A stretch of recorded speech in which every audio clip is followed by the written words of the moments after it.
Welcome to the Building Efficiency Resources podcast, the BERcast. Today we got an emergency pod, an emergency episode here to talk about potentially the end of the Energy Star program, and not just for appliances and not just for your dishwasher and refrigerator, but also possibly for all the building programs that are near and dear to a lot of our hearts here in this industry. We're doing a sort of a special episode. There's not the typical segment 1, segment 2, segment 3 kind of a thing. We're just going to go right into it here with our guests. We're bringing back a bunch of alumni from previous BERcast episodes. We've got Matthew Kaplan with ReVireo, one of the owners of ReVireo. ReVireo is an energy rating company that's affiliated with BER, primarily based in the Mid-Atlantic Northeast area. We got Curt Rich, aka Nostradamus, with the North American Insulation Manufacturers Association. Curt was previously on an episode post-election to talk about what he predicted was going to happen. And oh boy, did he tip us off, honestly, ahead of time of what his seems to maybe be unfolding here. Mark Kresowik with the ACEEE, the American Council for the Energy Efficient Economy, back also. He was a co-guest along with Curt during that episode. And then finally, Matthew Cooper, who is the owner of PEG, one of the industry's leading providers, and certainly one that has been a huge advocate for the Energy Star Homes program, who was on an episode a couple months ago with Sandra Adamatis to talk about other opportunities beyond just tax credits and 45L. But some of those opportunities, like green bonds, were also tied into Energy Star. So we have the big top here, got people from the policy sector, people from manufacturing sector, and then a leading rater as well as a leading provider. So thank you, gentlemen, all for joining here on the BERcast for this emergency episode. Happy to be here. Thanks, Chris. Okay, fellas, I'm just going to go ahead. So we've got a big top here. We got a lot of folks. We're going to do a little bit of call and response here. Curt Nostradamus Rich, we're going to go ahead and pick on you here, buddy, to kick it off. You saw some of this coming. First of all, let's take a step back. Here's why we're talking about this. If you didn't know, it came out in the media last week, as well as through credible insider sources within the EPA, that the Federal Executive Administration intends to eliminate the Energy Star program. And I've gotten a little bit of additional insight into what that maybe means and what it doesn't mean. I've spoken with some folks who work for the EPA, and what they've told me is they don't actually have a clear direction on sunsetting the program or what comes next. But what they do know is that they are not penciled in for the budget going forward after what might be a big, beautiful bill reconciliation package here. And Curt, coming back to you, you had talked about reconciliation and had predicted that you felt like there's a chance that 45L would at the very least change from being centered on Energy Star to maybe something else. But you also conjectured, maybe it'll just go away. I don't know that you went quite as far as to say that you anticipated that the Energy Star program altogether was going to go away. Curt, what's your reaction to this situation? Do you see this coming?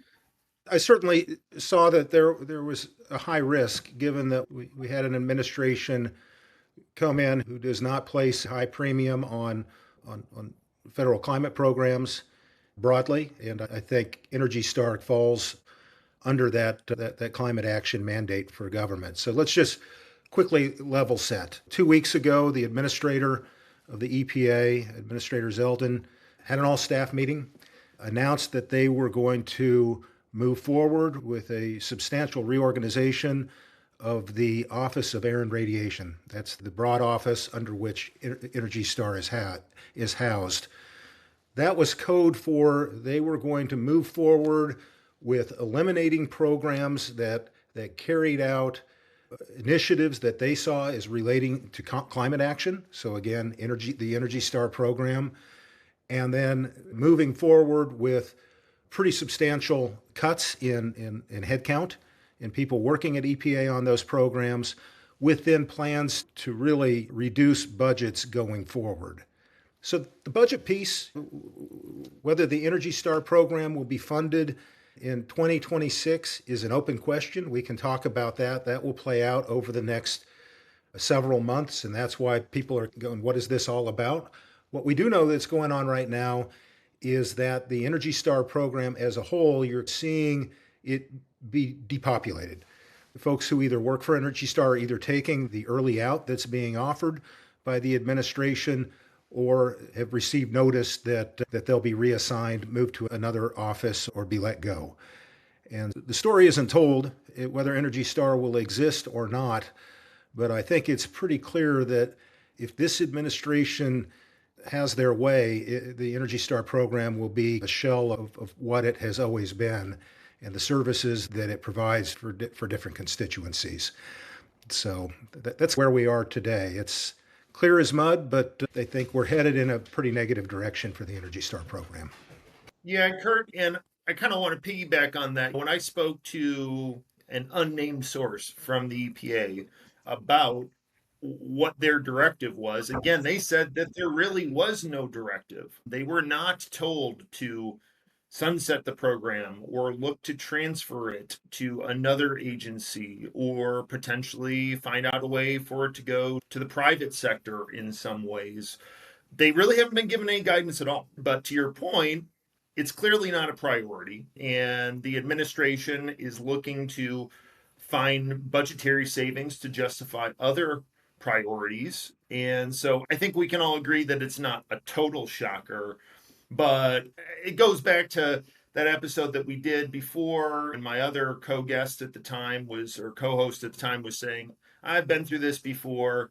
I've been there, done that. We had Trump #1, and he threatened to get rid of Energy Star, and nothing ever came of it. And so I'm not too concerned about it now. Curt, you cautioned not to be so cavalier and to assume that Trump #1 was going to be like Trump #2. And I think that your cautionary words were really relevant. Now, Mark, you have the opportunity to, I think, see this from an even broader lens than obviously, Curt, he's represents insulation manufacturers. Insulation manufacturers are primarily tied to construction and the building market. And certainly the Energy Star labeling program for building materials is probably relevant somewhat to Curt and his constituency, but even more so would be probably the building certifications programs like homes and multifamily new construction, and maybe even the commercial buildings program to a degree. Mark, you with ACEEE, you're probably looking at this bigger, right? Because for us in the HERS industry, we're very anxious and nervous about what this means, because a lot of our businesses,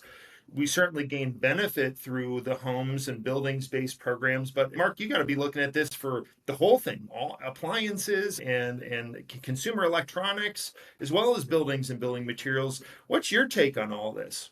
There's three important things to remember here. Number one is that Energy Star is massively effective, popular, visible to hundreds of millions of consumers. Every component of the industry impacted by Energy Star, which is almost all manufacturing of appliances, buildings. We often forget that Energy Star runs portfolio manager for commercial buildings.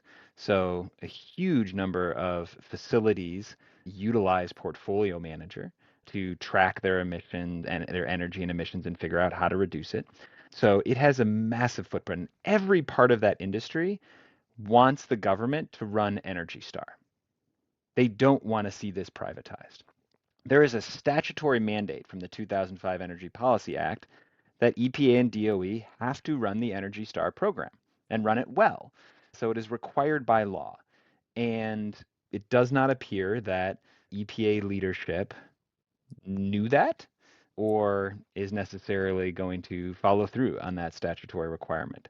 Energy Star returns has saved households, families, businesses over $500 billion. It saves us more than $40 billion a year with a budget of just roughly $30 million a year. It is massively cost effective. It is efficient. It is everything we want government to be. It is good governance, good government, and the industry recognizes that. I was more optimistic than Curt on our last episode. I remain optimistic. There are Republicans in the Senate, including key appropriators like Senator Collins and Senator Murkowski, who have said, this decision baffles me, and are questioning why the EPA would move forward with this. So I think there is a statutory requirement. I think Congress will have a say here in whether or not Energy Star continues, and I am hopeful it will continue as a government-run program. But that's going to require the industry speaking as one voice, demanding that both Administrator Zeldin and Secretary Wright continue to run this effective program and communicate with those appropriators so that they direct the administration to follow through on those statutory requirements. Yeah, looking into this a little bit more, it's like you learn stuff along the way, but it kind of goes in one frontal lobe and out the rear lobe or whatnot. Energy Star was created in 1992 under George H.W. Bush.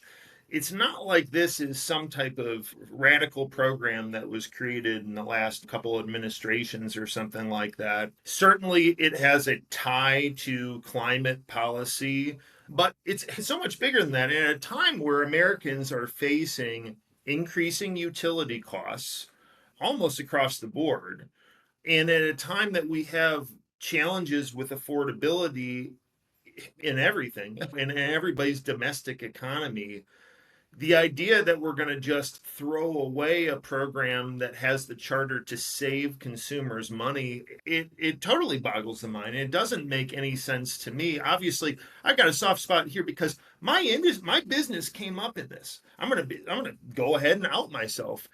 If it were not for Energy Star, we probably wouldn't be talking on the BERcast right now, because one of the biggest things that kind of ended up getting BER launched nationally was the Energy Star version 3 program and the requirement that raters had to be trained on that program. Matt, there's a good chance ReVireo maybe even became a customer of BER in light of that training, because we were one of the first companies that said, we're going to do this online. And by doing it online, we casted this broader net. And Matt, you and Ben Cohen, your co-principal at ReVireo, decided to come in a line with BER because you saw perhaps that we were taking a little bit of a leadership role. What does this potentially mean to your business there as an independent rating company? Yeah, I mean, we started out ReVireo doing lead like green building consulting for commercial buildings, and then we started doing home energy audits, and it wasn't until an opportunity opened up in New Jersey to help builders qualify for incentives for Energy Star on an open basis that we really went into the market for energy efficiency services for new construction. Again, without the Energy Star program, yeah, we certainly wouldn't have a relationship. Chris and ReVireo would probably be very different today. I really like talking to Mark. I feel a lot better when Mark talks than when Curt talks. It's nice to be amongst friends today. I'm just concerned about the chaos, I guess, that's going to ensue over the course of the rest of the year. I think Mark brought up really key points about like portfolio manager and the role that serves. And I assume the intent is to obviously pursue government efficiency and at the same time pursue somewhat culture war priorities. Getting that blue label off appliances and things like that has a certain appeal. But the interconnectedness of the building certification programs, including portfolio manager and its use for Energy Star for existing buildings, there's so much institutional interconnectedness in relation to these programs. There's so many stakeholders that it really is just staggering to imagine a world like portfolio manager in particular. And then I'll talk more about ReVireo, but I just think the point Mark made is so apt, because like federal agencies like HUD rely on this, like state governments, and there's so many different entities and financial institutions and all sorts of things that rely on the portfolio manager program. I think ReVireo will be fine no matter what happens with the Energy Star program, and I'm sure Matt will probably say the same about PEG. There's always going to be a need for energy code compliance services, and there's always going to be a need for helping clients go above the energy code to whatever standards exist. And we operate in states primarily that have very stringent energy codes. There's a lot of and also a lot of local incentives and local programs that are based around HERS ratings and things like that. So I don't think the demand for HERS ratings or anything like that will go away. I will say that amongst like production builders, specifically in the states like we operate in, like New Jersey and Pennsylvania, that have local incentives for Energy Star and that also have stringent energy codes, that the federal tax incentive, like we have seen a huge move towards Energy Star. And I know there's been reporting, I think 2024 was probably like the most successful year for the Energy Star Homes program. And I know about MFNC, right? Because when you have stringent energy codes and local incentives, so you have a high baseline of energy efficient construction, and then you compare local incentives with federal incentives, it's really powerful. And we were seeing a real market transformation. So it's disappointing. And my mind just every day is just going through, okay, what's this going to mean? What's this going to mean for low-income housing tax credit finance projects, right? What is this going to mean? How is LEED going to adjust? How is the Department of Energy going to adjust? How is Enterprise Community Partners going to adjust? How is Passive House going to adjust? How have there's all these different entities and agencies that are potentially going to be impacted. The fallout could be so cataclysmic. And at the end of the day, like the industry and everyone would find a path forward, but it's just so unnecessary. So I guess that's where it's just unnecessary chaos and the uncertainty, especially that it casts. And we were talking about Americans having concerns with affordability. We also have a housing crisis in this country. And it just, some of this stuff is just so ironic, right? It's like the reconciliation bill has expansion of low-income housing tax credits and things like that, right? And the administration's obviously very focused on housing affordability as like a key thing that they ran on. This stuff is going to affect housing affordability in so many different ways, right? Not just, oh, the builders don't get a tax credit, they also appear 45L, but like the design and construction. And I feel like policymakers, even the best intentioned ones, sometimes forget this. The process of design and construction and development is years and years in the making, right? And the changing standards midway, when you have projects that are in design or in construction and removing stuff, it just inhibits all types of development and construction from moving forward. And it's going to further inhibit the development of our nation's housing supply, which is such a critical need. Matt, I do want to show you that I'm capable of making you feel somewhat optimistic. So since this announcement was made, I've been on numerous phone calls, Zoom calls, many with Mark, and the cross-section of corporate interests that are on those calls is astounding. Between the largest commercial building owners in the country, big box retailers, appliance manufacturers, tech manufacturers, to say nothing of the residential construction industry, everybody sees value in the Energy Star program. Everyone is upset by the announcement and are ready to mobilize. The announcement made by the administration was not deeply rooted in some sort of analysis on how to make government more efficient. I believe it was truly title page strike. If you saw the title of a program that smacked of something that was contrary to this administration's priorities, it got axed, and that's what we're reacting to. Yeah, do we think at all? I've heard some rumors that some of the Trump towers are not necessarily scoring that well on the portfolio manager score. So maybe he's motivated to get rid of it for that reason. But Matt Cooper, we've been patient here with you. Obviously, you're one of the nation's leading providers, and you're headquartered right there around DC Metro. So I'm sure that you're involved in a lot of conversations on this front. And let's go beyond the basics, because I think Matt and I covered it in terms of what does this mean for raters to a degree. And we can talk more about that because I think it is highly market dependent. Matt probably feels pretty confident about his business and what it means going forward, because by and large, he's serving states that have advanced codes and testing and verification and performance energy modeling. Like, those aren't going to go away anytime soon, more than likely in the Northeast and Mid-Atlantic. There's a lot of priorities there. Matt Cooper, your business serves, I think, more broadly the nation, as does my business.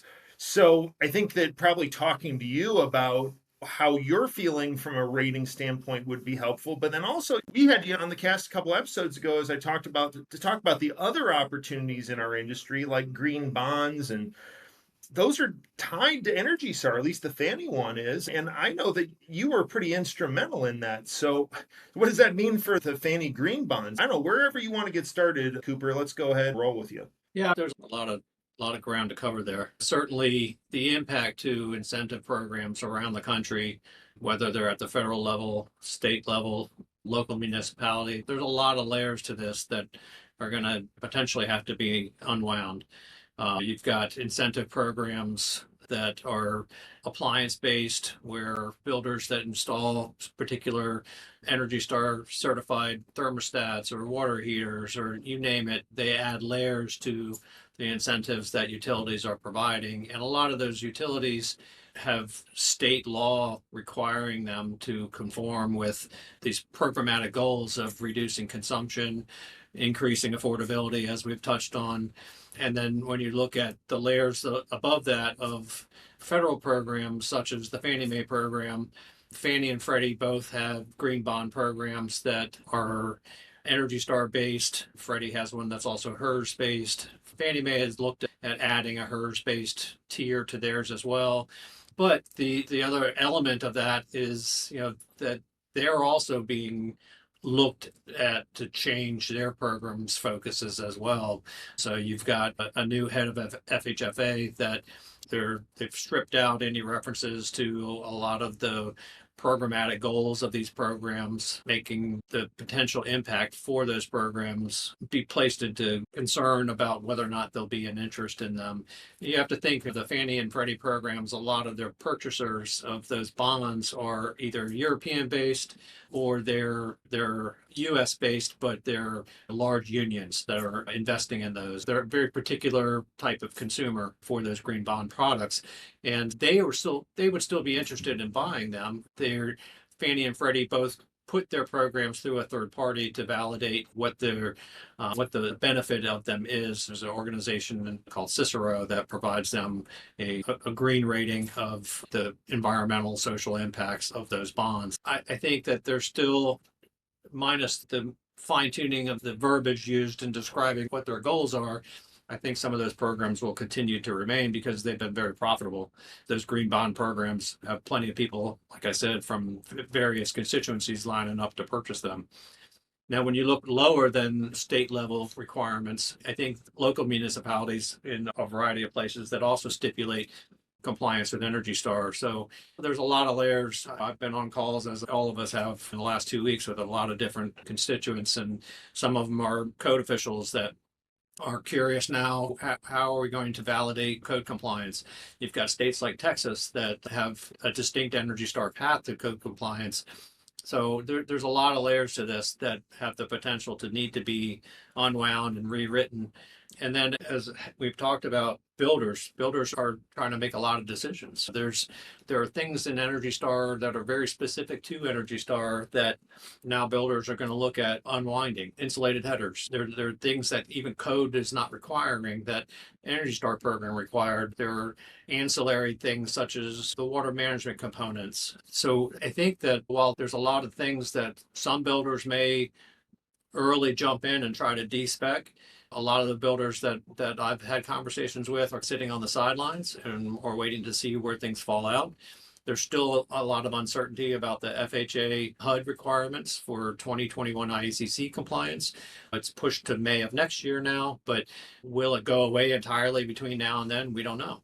So I think really looking at the building community, in my mind, there's four key pillars of interest in the Energy Star program.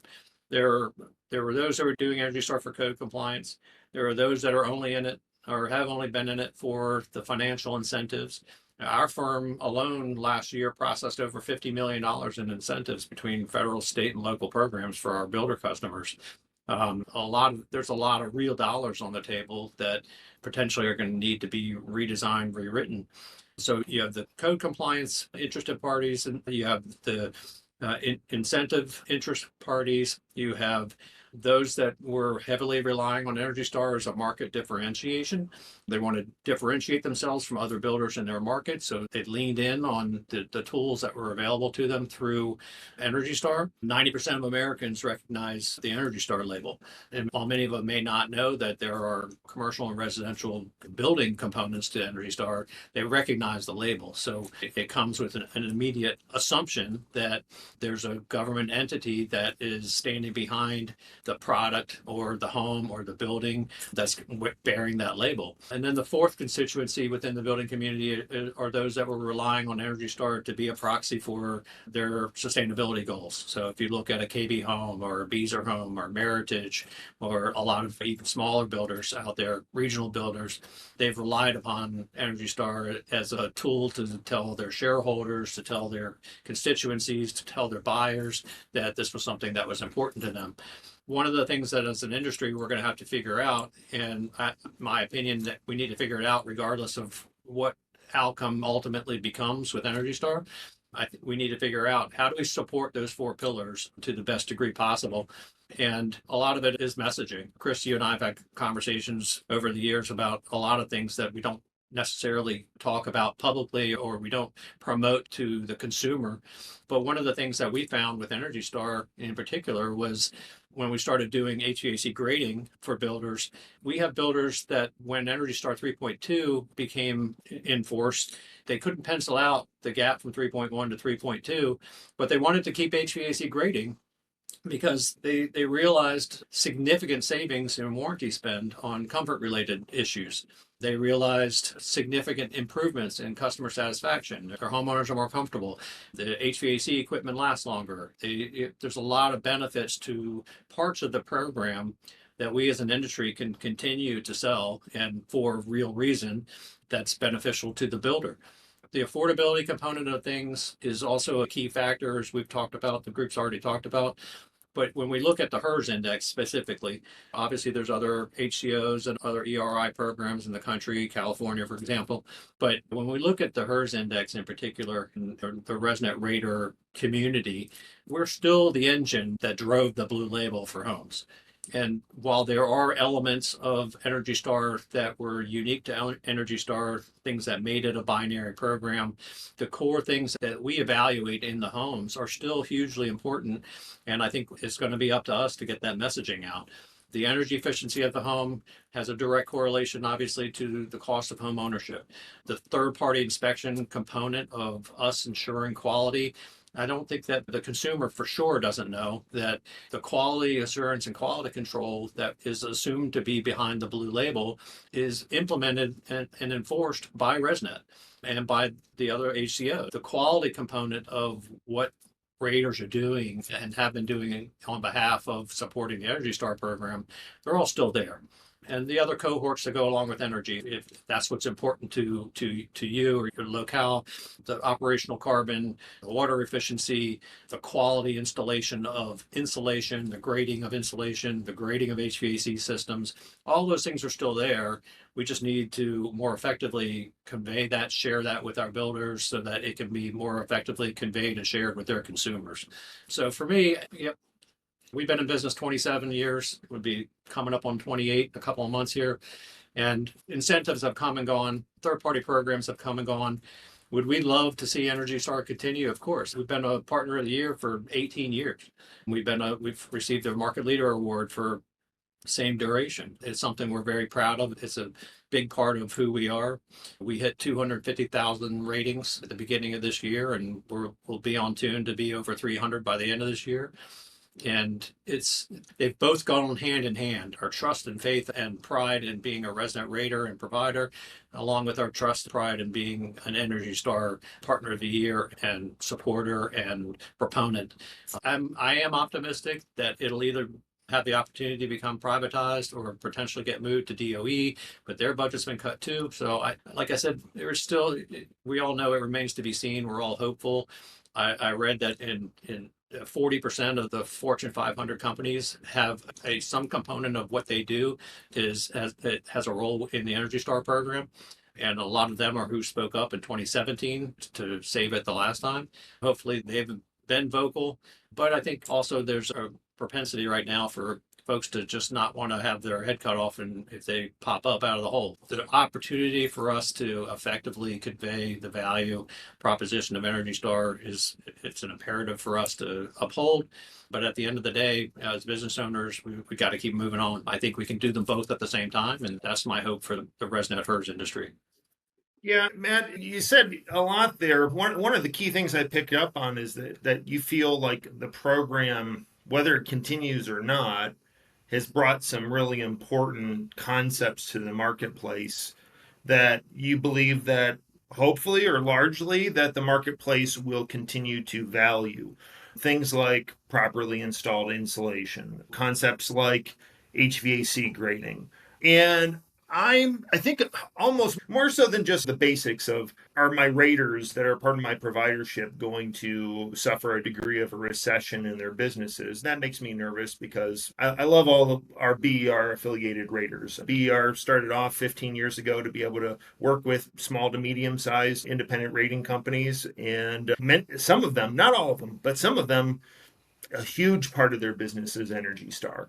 And if that were to go away, I don't know, else would have to come up in the rearview mirror really quickly, or else it could be challenging for them. It could be challenging for them, their staff. And obviously, I'm a big believer that this industry we're still just getting off the ground. I really believe that. I think sometimes we see 440 homes hitting the registry and then we go, wow, we've really made it. But that's only 27% market share of all new construction, basically. And that was a bellwether year. On average, the ResNet industry has only been really touching about 25% of homes.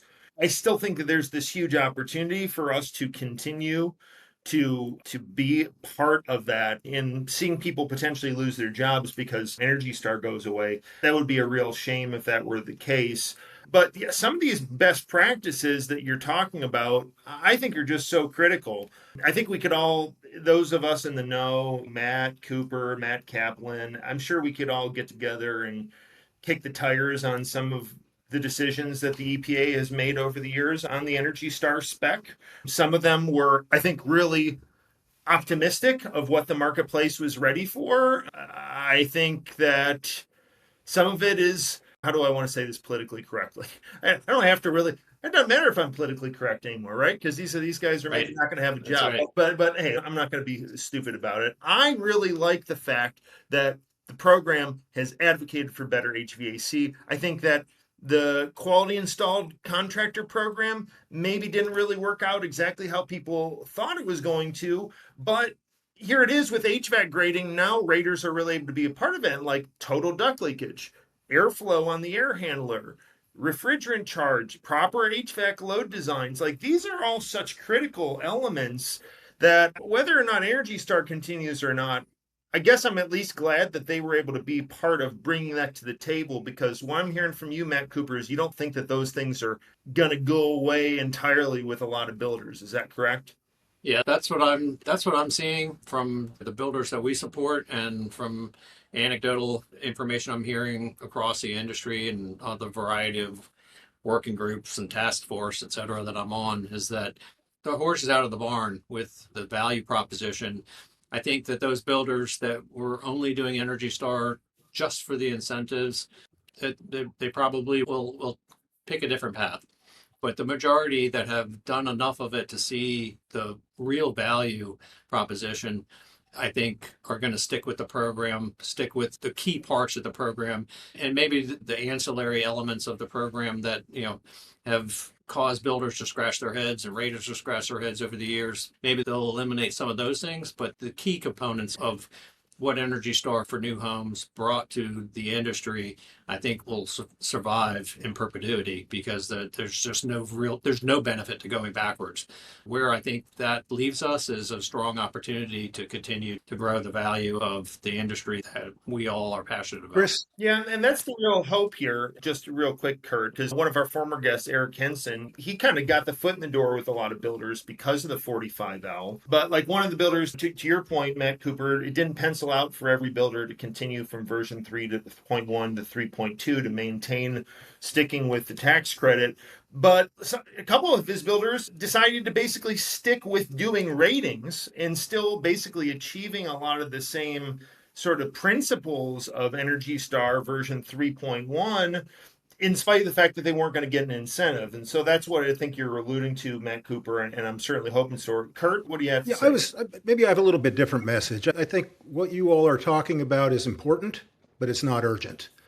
And I think this industry is at a moment of urgency, and the industry needs to be politically engaged to retain those policies that I think have been pretty effective at driving market growth. So we've already talked about the Energy Star program. In 2022, the Energy Star program was linked to the 45L new builder tax credit. Earlier this week, the House Ways and Means Committee, in passing their portion of the tax reconciliation bill, proposed eliminating that credit effective December 31st, 2025. That credit is solely responsible for more than doubling the number of ratings in the United States in the last 2 years. And to have that fall away, I have no doubt but that the industry will survive, but that will leave an enormous hole in this industry that it will take a long time, maybe a decade, to recover from. And so I don't think we just accept our new reality. I think this industry needs to be engaged. I think raters need to be out talking to their members of Congress, to their senators, and doing whatever the hell they can, first and foremost, to preserve that tax credit, the 45L tax credit, which then builds the case for retaining the Energy Star program because they go hand in hand. So that would be my message for your listeners and for the broader rater community right now. Yeah, 100%. Curt, that the USGBC has a super easy link for people to be able to either have a script for when they call their representatives or to fill out, and it automatically gets emailed to the right people based on your zip code. And we've shared that as much as and as frequently as we can. But Chris, I think if you haven't already, you should definitely make that available to your listeners and to your network, all of your raters, because it's really easy to do. It's important to do. I think that we often do lose sight of the value and weight that our voices have when it comes to trying to affect change. And I am still optimistic as well that those Republican senators that had previously signed on asking to have the program continue, the tax credit in particular, and the impact of some of the Inflation Reduction Act dollars that went to their states, that since we are in reconciliation, I think that the Senate has a better chance of coming up with something that is more positive when it comes to saving these programs than we were able to see in the House. But Matt, and it's a great point, and having been a longtime Senate staffer, they won't reach that conclusion on their own. They need to hear from their constituents that these programs, that these incentives are important. So I think those constituents include home builders, right? Because 45L, it goes back to 2006. It was in the legislation passed under George H.W. Bush, created the Energy Star program, and George W. Bush, right, created the 45L tax credit. It's been in existence till 2006, but prior to 2023, it had a different standard, right? And there was challenges with the implementation of that standard, but it had been in effect from 2006 through 2022. Home builders are impacted, right? Because it's one thing to say we're going to get rid of Energy Star and we're going to come up with a different standard like we used to have for 45L. It's a whole other thing to be like, we're just going to take this tax credit that you've had for 16 years off the table at a time when builders are facing rising costs of construction because of tariffs, also because of advancing local codes, right?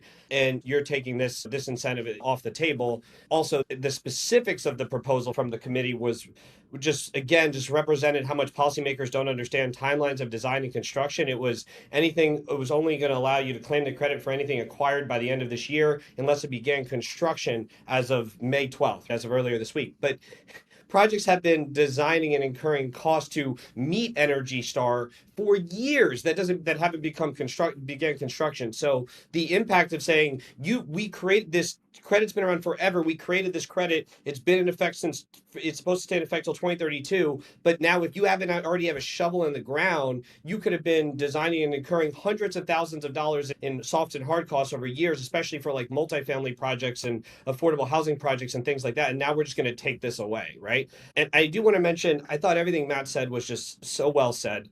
I think the fifth pillar that I would say of the communities that rely on the residential certification program is the affordable housing community, right? That's the other sort of fifth, is people that are required to do it as a contingency of financing, right? I think Matt did a really good job of laying out the other four types of builders, right, that are in developers that are really doing this. And the fifth is the ones that have to do it. And I'm sure affordable housing agencies that write qualified allocation plans and stuff will find ways to rely on other standards or things like that. This is just so deleterious to the efforts to bring more affordable housing. And again, it runs so contrary to some of the proposals in the same bill to enhance the low-income housing tax credit, right? It's like, we want more low-income housing tax credits, but actually we want to screw up every low-income housing tax credit project that's currently under design and construction in the country. Not only do we want to take away the incentive, because these people already have to do Energy Star, and then there was changes made in the IRA that also made it so that the claiming 45L didn't affect your basis so that these affordable housing tax credit projects could also get this economic benefit. So it's one is they're getting rid of this economic benefit. They're making it more expensive for affordable housing developers, but the uncertainty for design and construction in terms of what standard we're going to need to meet as a contingency of our financing can be paralyzing. I don't think we need to talk a lot about that too. Absolutely. Matt, it's a huge part of BER's business, multifamily affordable housing certifications. And not all, but a lot of those programs have some type of touchstone with Energy Star. Either directly, that Energy Star is referenced as one of the options for a QAP for green or energy efficient certifications, or potentially it's one of the sort of subordinate certifications of another program, like Enterprise Green Communities references Energy Star. FIAS references Energy Star. Obviously, y'all, or if you're listeners of the BERcast, you would know that I have a long and dear relationship with the Passive House Institute US. And they're trying to figure out where they go from here. And do they have to create their own kind of building science basics type of implementation? That was always the value proposition. A lot of those building science best practices, they came with these federal programs. And so we all got to use them. And yeah, I know sometimes they annoy us. It's annoying to have to test total duct leakage because it doesn't always pass. Darn it. Wouldn't it be great if we just went away and we didn't have to think about it? But then all of a sudden we're going to have equipment that really doesn't work that well. To Matt Cooper's point, builders have seen the difference in actually having some of these tests perform. And so I don't want to lose that. Curt, I appreciate you bringing us back to table stakes. Mark, you come from the policy community. If you had to give something to our listeners here that's actionable, I think it's easy to sign on to the USGBC thing, and I think it's great. I think we should. ResNet has sent out some things to sign on to. I think that's great. We should do that. I've contacted my senators. I happen to be from a state that has two Democrats representing me in the Senate, so I don't necessarily think I have to convince them, but BER is technically headquartered in North Carolina, and so I've also made outreach there because I own a business there and I have staff that are based in North Carolina, and potentially they've got some table stakes here with Energy Star. But Mark, being from the policy community, what should we all do? Where should the focus be? Look, if you're listening to this podcast, you've dedicated your life to making buildings better and improving housing affordability and lowering costs for people who live in buildings. The single most important thing you can do probably in your entire lifetime to achieve that goal is call Republican senators, particularly those on Senate Finance Committee like Tom Tillis in North Carolina, and ask them to extend the 45L tax credit. Ask them to preserve Energy Star and keep it functioning. That simple.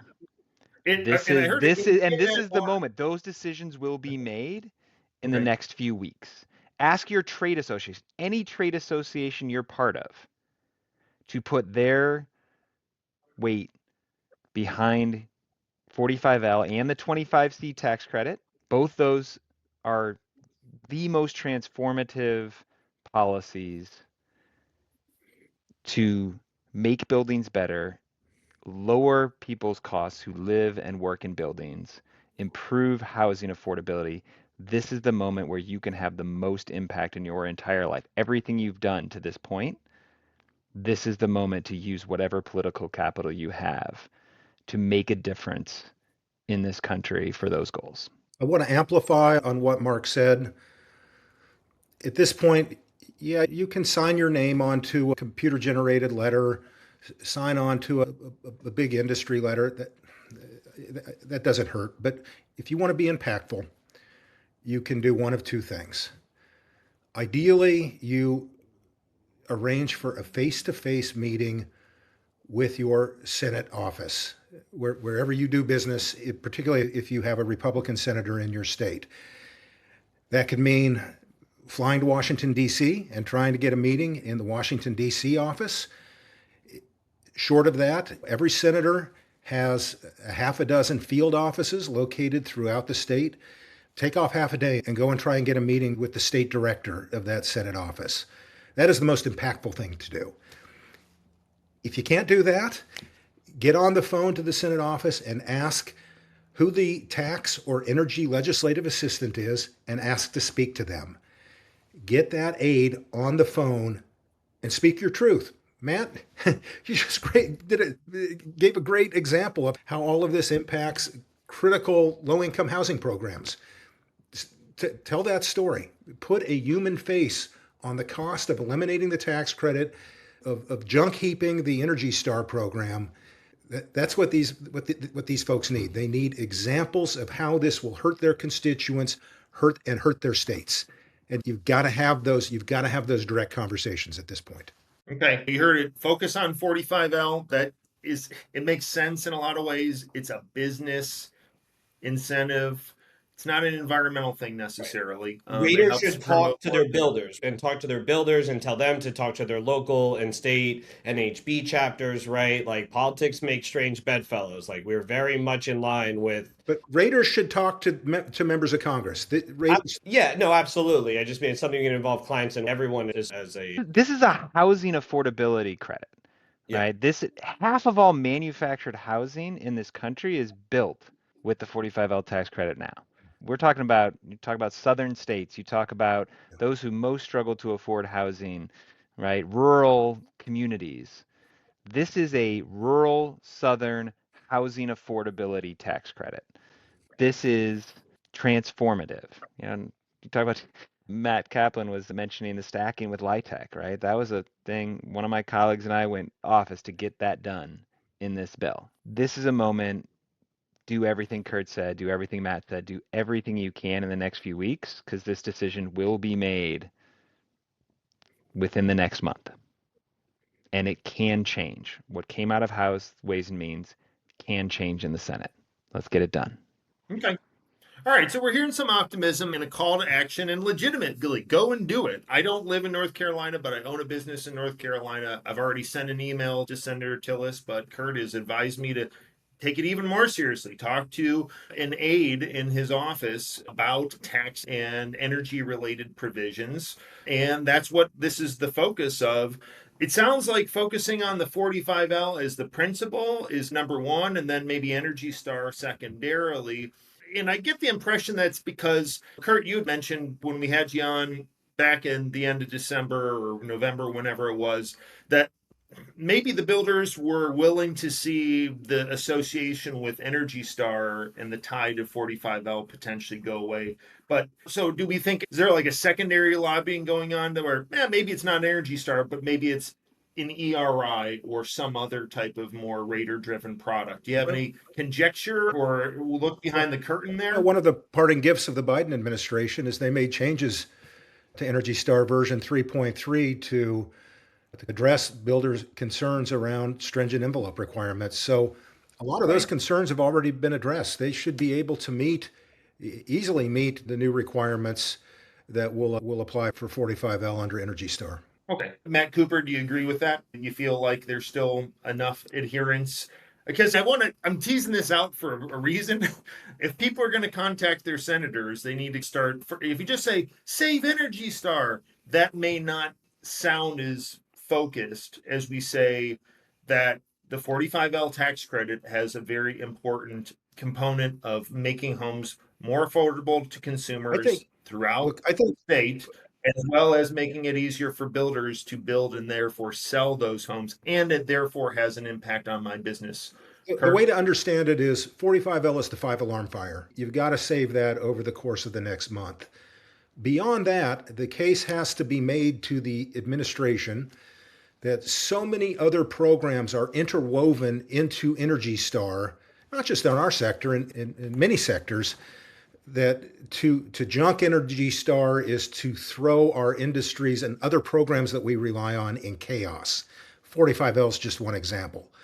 So save 45L, then we begin to build that case of why the industry needs Energy Star to remain. Yeah, I agree. And I would say that absolutely from our analysis of 3.3 and the beta version of the software being based on the performance path of 2024 code versus the prescriptive path of 2020 and 21 for Energy Star 3.2, it definitely has a big opportunity for builders to get back into Energy Star. And I think that also, it's worthwhile conveying to members of Congress that I don't think anybody in this country is not aware of the limitations of our power grid, and encouraging construction of buildings and homes to reduce the amount of energy that they require is an imperative to the utility providers and to the grid to be able to facilitate not even more construction, which we all know this nation needs. We need more housing, but just to keep servicing the building infrastructure that we already have.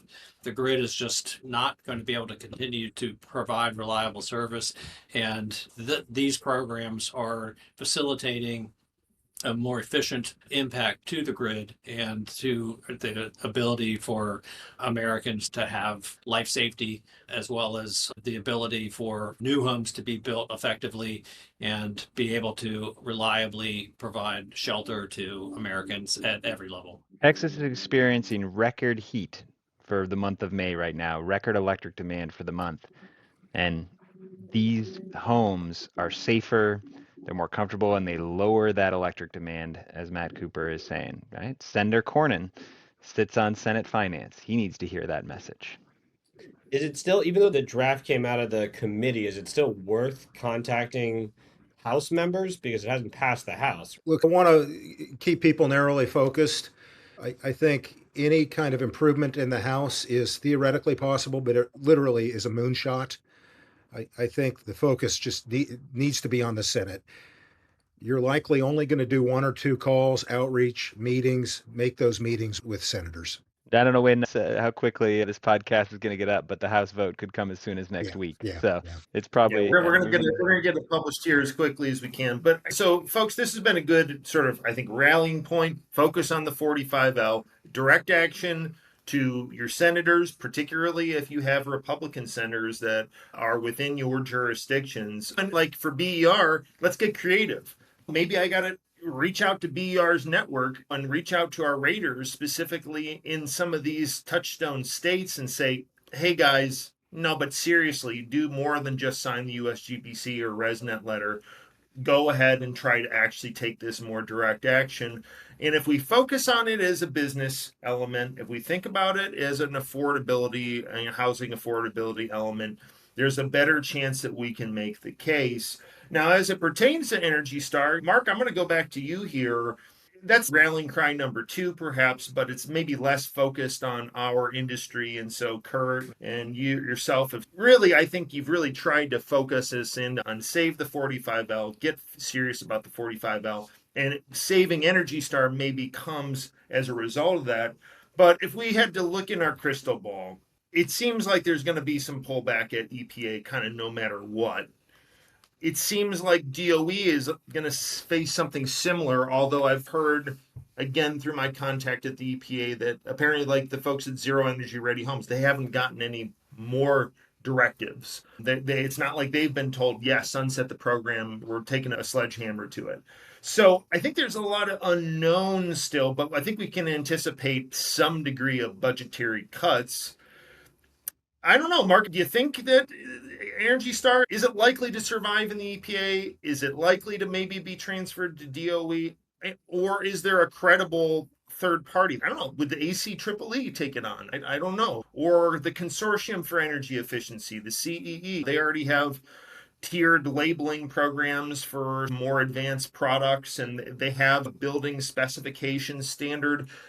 Would any of that make any sense? Obviously, people have said, why doesn't ResNet take on Energy Star? My concern with that, amongst others, would just be that Energy Star covers a lot of stuff, and I would hate to piecemeal it too much. I don't think that Energy Star or like ResNet would be prepared to take on portfolio management. I don't think that's in their wheelhouse. So I'd hate to, even if we were going to say there's products and then there's buildings, I'd want the buildings to probably all go to one spot, probably. I don't know, Mark, you got any conjecture for us? There is a possibility. I am so optimistic that Energy Star should and will continue as a government-run program. Matt Cooper did a fantastic job describing its reach into so many different areas. You want to talk about government efficiency. This is one of the most efficient government programs in the history of government programs and effective in delivering real results for people. There is a possibility, the statutory requirement is actually to both EPA and DOE to run the program. So there is a possibility that it could move over to DOE if EPA follows through and cuts the program. And DOE may have been slightly more receptive to date to a recognition of the benefits of programs like this for lowering people's costs and delivering on those priorities than EPA may have been to date. As far as it moving, if that effort fails, and I truly hope it won't, there are, because Energy Star touches on so many different aspects of the industry and of the market, I think it's going to be hard for any one individual entity to pick up the slack. But I could see a consortium of groups. You mentioned Consortium for Energy Efficiency does a great job with specifications. Consumer Reports does an incredible job with branding on appliance data and metrics. ResNet does a great job on buildings. You could see a group of industry stakeholders coming together to try and do it, but it is no replacement for 30 plus years of success, of branding, of effectiveness across all these different things. It would take tens of millions of dollars to do that, hundreds of millions of dollars over multiple years to replicate what Energy Star does today. That is not government efficiency. That is government inefficiency. And hopefully we can drive that message home. I had a prediction that was very wrong, that the Lions unfortunately did not win the Super Bowl this year. You just had to bring that back up. I did, because I want this audience to make sure that none of my other predictions from the last podcast or this one are wrong. Step up, make it happen. Communicate with your Republican senators, both on finance and on appropriations when it comes to Energy Star, because they can direct that the money has to be used to continue the Energy Star program. There are alternatives, but they're not better. They're not more efficient. They're not more effective. Let's send a message across the industry that this is what we want government to do. The preamble of the Constitution, to establish justice, to support the general welfare of this country. That's why this government was founded. That was the founding of this country, was to advance the general welfare of this country. That's what Energy Star does. Let's make this happen. That's how we come together to make government work for us. Thanks so much, Mark. And we got just a couple minutes because Mark's got a hard stop here. Curt, final thought in 1 minute or less? No, I think Mark has a good message. It's bad things only happen if you let them happen. And get out there, talk about why these programs, why these incentives are important to your industry. And just don't let negative outcomes occur because you weren't engaged and you didn't push back. When you're in the government advocacy business, sometimes I sound like a pessimist, but really I'm an optimist. I'm an optimist that there is kind of power in telling your story, talking about the value proposition behind policies. And so I think if we do a good job of doing that, we have a really good opportunity to save the 45L tax credit and to maintain the Energy Star program in a form that is recognizable today. That would be my message. Okay, Cooper, final thought from you, 1 minute or less? Yeah, I would say it's your opportunity to make a difference and to take the chance to affect long-term change. And the value proposition of Energy Star is worth the effort. The incentive of empowering builders to more cost-effectively build more homes is an important need in our country. And if your voice is going to be heard at any time, now's the time to make it. Okay, Kaplan, you got the last word here. Yeah, I think everything everyone else said, plus just like really engaging like all of the different stakeholders that you interact with, like really vocally. Like I was at a big real estate development conference earlier today. And like the news that we're talking about now, right? There are a lot of people impacted by this that it's like just trickling out to, right? There's so much going on. And so I think being really vocal, contacting centers directly, doing everything you guys said. But when I said reaching out to builders, reaching out to your state affordable housing agencies, state code officials, all these different entities that you interact with in this space, because they have a voice too, and they're really impacted. And I don't want to diminish the voice of raters. It's a big one if we speak together, but there are other industries as well that we really want to leverage. And I think getting it out through your individual networks is really key, especially since time is so much of the essence. I do think the rating industry will survive. I think there's multiple applications for HERS ratings, but I do think that obviously we don't want to destroy brand value and create chaos for no reason. And there's so much unpredictability in building, design, and construction. Let's obviously do everything we can to limit more chaos and less predictability. All right, and I lied. I'm going to do really quick. Mark, I got one quick thing to say. The BERcast has a diverse listener base. Not everybody votes the same way. Not everybody's got the same political or ideological compass. And I'm going to go ahead and pull it back and say sometimes I'm a little bit libertarian leaning. And I think Energy Star's done a lot of good things for us. I think we're moving forward as a private sector too. Man, put all of that aside, people. We have a big opportunity that we've been given. All of our businesses have gotten better over the last couple years because of this stuff. Don't be stupid. Don't be stupid. Don't let your ideology get in the way of doing something stupid that's going to hurt your business and hurt all the rest of us. So, look, we get it. I get it. Seriously, I do. But the government is still spending money, and they're still going to. They're still going to be giving money to private interests. $30 million for Energy Star and a few $100 million for the tax credit, that is not worth imperiling all of our businesses over. Get out there and speak how this thing improves your life and the life of your clients and the end users of the products. It's worth it, folks. I get it. Nobody likes to spend money in their taxes, and we all wish for smaller government. It's okay, but don't be stupid. Please go out there, say what you got to say, because it's important now more than ever. With that, we're going to put a wrap on it. One and done. Thank you all. I appreciate Matt and Curt and Mark. Thanks, folks. Again, this was a good episode. Get out there, contact your senders. Thank you, Chris. Thanks, Chris. Thanks, Chris. Let's get it done.